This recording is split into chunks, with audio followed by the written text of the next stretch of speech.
everyone. So this is a story about Jimmy. He's a 29-year-old blind man living in San Mateo, California, and just 2 years ago, he was blinded in a near-fatal car accident where he lost his vision completely. Since then, he has struggled to adapt to day-to-day life without his vision. So I'm Max. I'm Pranav. And this is Stria.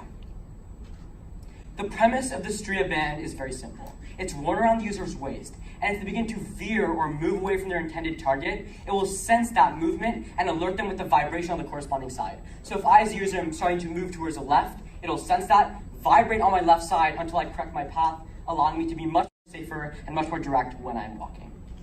There are three main components that make up the technological aspect of the belt. And the first of these is the power reset button, which is designed to give the users the maximum autonomy over their walking experience. If they want to make an intentional turn, they simply press the button, it turns the belt off for a short period of time, they're able to commit to that turn.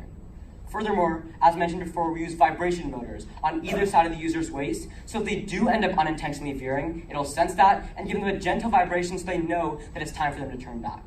What's really important to recognize is that after our user research and talking to our users, we found that vibrations specifically are the best way to alert these users. Other mechanisms like listening to sounds or chimes can be disorienting or hurt their ability to hear the outside world around them, which I'm sure we all know is important if you've lost your vision. Finally, we use a low-profile casing system to enclose our printed circuit board. Over the past couple of months, we've been working diligently to consolidate all of our wiring and all of our program information into a tiny chip that's approximately the same size as your credit card.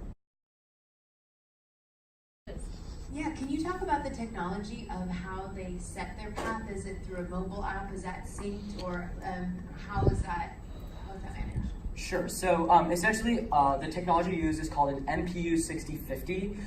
But like breaking it down to like simple terms, it senses like this motion, and if when they start to walk, it aligns that motion on their central axis, and based on our proprietary angles, when they start to move past what we've determined to be a dangerous threshold, that's when it says, okay, the user's not going where they're trying to go. Let's alert them via vibration until they've realigned to what it deems as a safe zone.